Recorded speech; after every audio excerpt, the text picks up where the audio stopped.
Hello class 11th students, linear inequalities के miscellaneous exercise के second question को हम लोग आज की वीडियो में सॉल्व करेंगे। हमें इस इनइक्वालिटी को सॉल्व करना होगा जो कि आसान नहीं है। ठीक है, बता रहा हूँ क्यों नहीं है। यहाँ पे 6 less than equal to -3, 2x -4 less than equal to 12 दिया हुआ है। ठीक है, देखिएगा सबसे बड़ी प्रॉब्लम ये माइनस है, तो इस माइनस को अगर हटाना है तो तीनों में हमें माइनस से मल्टीप्लाई करना होगा। ठीक है, लेकिन एक और प्रॉब्लम है, जब माइनस से मल्टीप्लाई करते हैं तो ये और ये वाली इनइक्वालिटी रिवर्स हो जाएगी। ठीक है, तो एक तो मैंने गलती से यहाँ पे लेस देन इक्वल टू लगा दिया है, लेस देन का साइन, यहाँ पे लेस देन का साइन था, मैंने गलती से लेस देन इक्वल टू का साइन लगा दिया था। तो प्रॉब्लम क्या है, प्रॉब्लम ये माइनस है, तो पहले इस माइनस से छुटकारा पाने के लिए मैं सारे के सारे टर्म्स को क्या करूँगा, माइनस से मल्टीप्लाई करूँगा। तो जाएगा -6 और ये लेस देन इक्वल टू से ग्रेटर देन इक्वल टू में बदल जाएगा, फिर हो जाएगा +3, 2x -4 और ये भी लेस देन से ग्रेटर देन में हो जाएगा और जाएगा -12। ठीक है, अब आप इसको चाहें तो रिवर्स करके लिख सकते हैं, रिवर्स इन द सेंस -12 से बड़ा होगा 2 टाइम्स x -4 और छोटा होगा या उसके इक्वल होगा -6 के।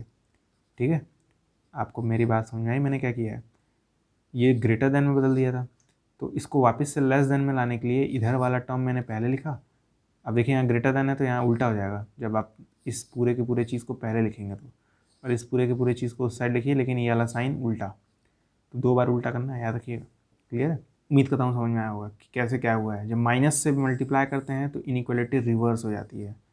ठीक है, ये से इसमें बदल जाएगा और ये से इसमें बदल जाएगा, लेकिन ऐसा करने के बाद इनइक्वालिटी में अगर नॉर्मल फॉर्म लाना है, इसको वापस से नॉर्मल फॉर्म में बदलना है, ठीक है, तो इसको आप पहले लिख सकते हैं, लेकिन इस ग्रेटर देन की जगह लेस देन आएगा, और इसको आप बाद में लिख सकते हैं, लेकिन इस ग्रेटर देन इक्वल टू हो जाएगा, लेस देन इक्वल टू हो जाएगा, बीच वाला वैसा का वैसा ही रहेगा। ये नियम है, याद रख लीजिएगा। ठीक है, अब सबको 3 से डिवाइड कर देंगे, इसको भी 3 से डिवाइड कर देंगे, इसको भी 3 से डिवाइड कर देंगे, इसको भी 3 से डिवाइड कर देंगे, तो ये 3 हट जाएगा।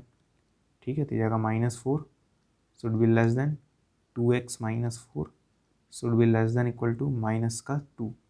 ठीक है, अब देखिएगा ये -4 उस साइड जाएगा तो +4 हो जाएगा, और ये -4 इस साइड जाएगा तो भी +4 हो जाएगा, तो -4 + 4 less than 2x less than equal to -2 + 4। ठीक है, तो जाएगा 0 less than 2x less than equal to plus का 2। तो हमें क्या मिला, 0 less than 2x less than equal to 2। अब सबको 2 से डिवाइड करेंगे तो इधर भी 2 से डिवाइड, इधर भी 2 से डिवाइड, इधर भी 2 से डिवाइड, तो जाएगा 0 less than x less than equal to 1। ये इनइक्वालिटी मिली। इसको जब हम लोग इंटरवल के फॉर्म में कन्वर्ट करेंगे तो ओपन 0 क्लोज 1 आएगा। ओपन 0 क्यों आएगा, यहाँ पे ओपन 0 क्यों आएगा, क्योंकि नीचे इक्वल का साइन नहीं है, इसमें इक्वल का साइन है, इसलिए क्लोज का साइन आएगा। 0 और 1 के बीच में, इसलिए 0, 1 इंटरवल बनेगा।